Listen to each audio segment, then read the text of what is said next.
মুদি গো বাসর ঘর সাজাও। কি গো হাসু, তুমি না কইলা আগস্ট মাসে আর তুমি ইন্ডিয়া আবা না? আর আগস্ট মাস বাদ দাও তুমি, জনগণ খেপে গেছে। কি কো হাসু, তুমি এই রকমের রাজত্ব সারিয়ে আবা? তুমি এখন অত কথা কইও না, তোমার কাজটাজি সব বুঝি, তোমার প্রয়োজনে যা লাগছে সব পাঠাইছি, এখন তুমি আমার একটু ঠাই দিতে পারবা না? কি আর করার, আমার লগে তো চুরি চামারি কম করো নাই। আহো কি আর করার। খালি আমি না, আমার লগে আমার বুইনো আছে। ও হ্যালো, তো দুইটা বাসর ঘর লাগবো। এ রাহো কাদিতে ফোন দিছে। আপা গো তুমি কমবে। একা গুয়াটা এখন থাম, কম গেলাই নাই। পাইন যে ডুমার আর তুইও ভাই ডুমাইরে দিছো, পাজিলিক গুলারে নামাইয়া আমারে আরো শেষ করছো। আপা এটা তুমি কি কইলা? তোমার লগে ধরতে গেলাম। তো কথা বাদ দে, তোর লগে এখন আর কোনো কথাবার্তা নাই, তুই তোর মতো থাক। আপা গো তুমি এই সময় হালাই তুই যাবা? আমি যাইতেছি ইন্ডিয়া, মুদিরে কইছি বাসু সাজাইতে।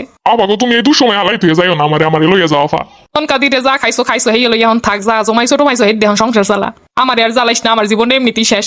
এখন রাখ, জনগণে কোন সময় পিডান শুরু হওয়ার আগে যাইয়ে লই। ও নানি খারাও, তোমার পেটি করতে হয়ে গেছো। এই যে তো বিদায় হরসুই অপরিয়ার হরমুখী। ইন্ডিয়া আমার মুদি আছে, মুদি আমার ভালো দেখে কিনে দেবে আনে। ও নানি হালে তোমার জামদানি ডিমই লইয়ে যাই। ওলা পানে দেখছি তোমার বেলাস লইয়া দৌড়ায়। আহারে আমার সাদের ছায়া বেলাউস, ওই ডিডিও নেওয়া লাগে। ও নানি হরবে কি, তুমি যে এতদিন চুরি চামারি হইয়া যা খাইছো আর মানুষের যে পরিমাণ ঠকাইছো।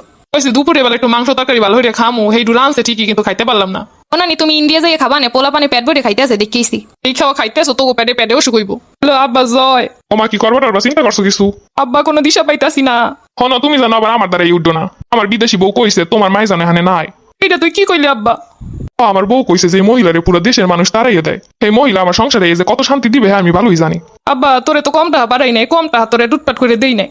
হ্যাঁ তো দিছো সন্তানের লিগে, সন্তানের প্রতি এটা তো দায়িত্ব। আব্বা তোরে আমি এত বড় হলাম, তুই এখনই ভুলে গেলি। আমার দেহ কমে যাইতে পারো, কি করো আমি এত কিছু জানি না। লাগবে না তোকে, আমার মোদি আছে। আর ঠিক কথা কইছো, মুদি আছে তোমার লিগা। হাই রে হাই, এইগুলারে খাওয়াইছি। একাদিটা আবার কল দিছো কে? অফা করতে তো বাইরেতেই পারি না, পলাম কোন দিকটা।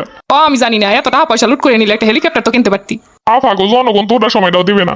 2 মিনিট পর পর ফোন দিয়ে টেনশন দিবি না তো, এমনি কোন সময় যেন শেষ হয়ে যায়। আফা গো তোমার মুদি দেখো আমারও একটা টিকিট দিতে। পয়সা তো আছে, কিন্তু জনগণের সামনে দিয়ে যাইতে তো পারি না। জনগণ যে এত সেটা এত আগে বুঝতে পারি নাই। আরে আমি তো আগেই বুঝছি, এর লেগে তো লেহাপড়ার অবস্থা এমন বানাইছিলাম যেন হালারা কিছু বুঝতেও না পারে। সবগুলার এমন মূর্খ বানামো আর দেশ আমি এল্লাইছিলাম, কিন্তু হ্যাঁ তো দাবাই রাখতে পারলাম না। আপা সুখে দুঃখে তোমার পাশে আসলাম, তুমি আমারে লইয়া যাও। কারণ আমি যাই লই দেহি ইন্ডিয়া যাই কোনো ব্যবস্থা করতে পারি কিনা। আপা দেহ মুদিরে সরাই তুমি অনেক রাজত্ব করতে পারো কিনা। তোমার তো ভালো ট্যালেন্ট আছে রাজত্ব সম্পর্কে।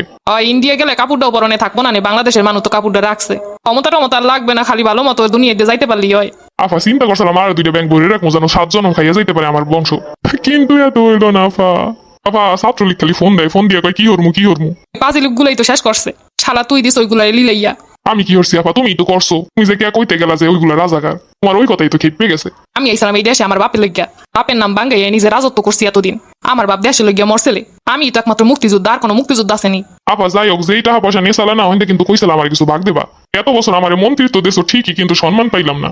আমার রাস্তাঘাটে বনে জঙ্গলে কাউকে কাদের কয়ে। এই পরে তোমার লইগে আমি সব জায়গায় কথা কইয়ে গেছি বুক ফুলাইয়া। টাহার বাগ আমার না দিলে কিন্তু পেটে অজম হইব না তোমার। এ হালার পোহালা তোর কম খাওয়াইছি, তুই এবার টাহার বাক্স